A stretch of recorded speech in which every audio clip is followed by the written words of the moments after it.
The Spanish Grand Prix has been a permanent fixture on the Formula One calendar for over 30 years now, and for good reason.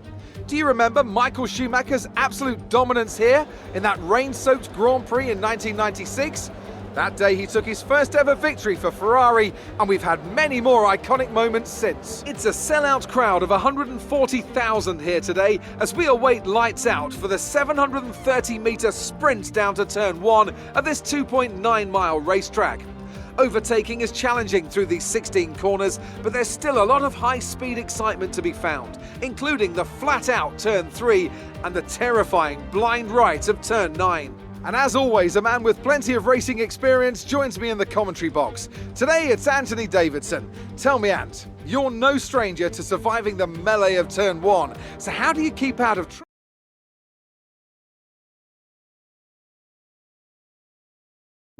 First light, second light, third light, fourth light, the fifth light!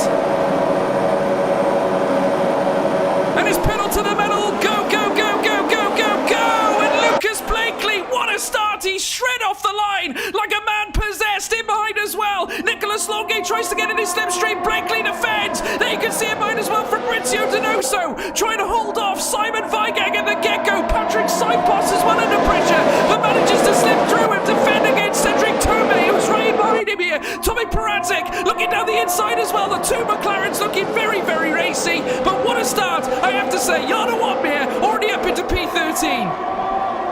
Yeah, it was a very clean start from everybody, actually, looking down through the field. Rasmussen losing 2 places off the line. He's going to gain that straight back as Imula gets a little bit of a wiggle onto Rasmussen up to P15. Opmeer trying to get some early places. Tourmala falling down to P12 as Vallejo tries to hold off Caraton, who's moving to P11. Great start from Caraton and to get up to the front runner of the hard runners at the moment as they file through. But Blakely and all the Alpine guys had such an even start. There was absolutely nothing between them, nothing they could do to get any positions on each other. Donoso tried to get it around the outside, he couldn't do it.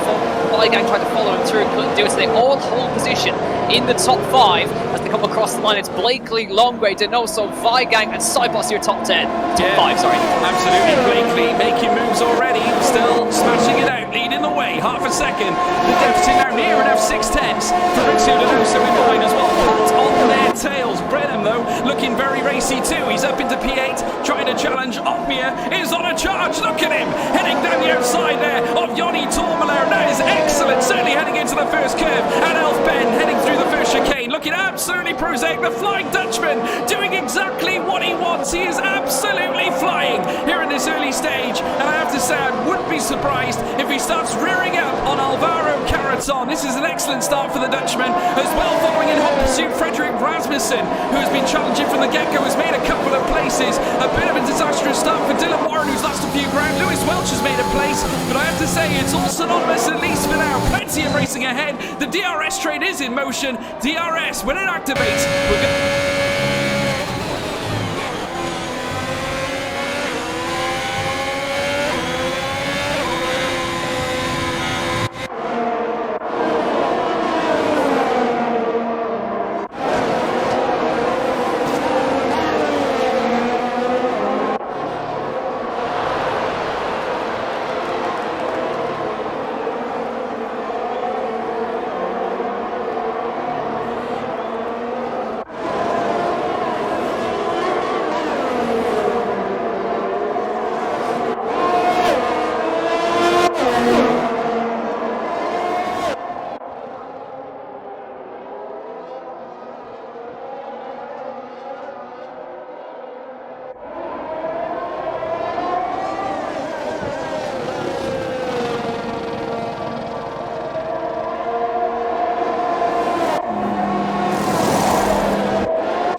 his chances, but Blakely is clear out in front, but still Denoso the pit.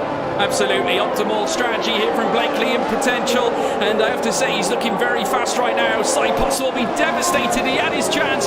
Weigang with the aggressive defensive and certainly managed to hold him off, at least for now. And a 3-second time penalty as a result of multiple warnings. Again, that corner around Kamsa is certainly making a few drivers uncomfortable. Simon Weigang has really struggled on some of the curves, but he's really managing it well. He's trying to stay in behind Nicolas Longuet. He's got a war on two fronts here.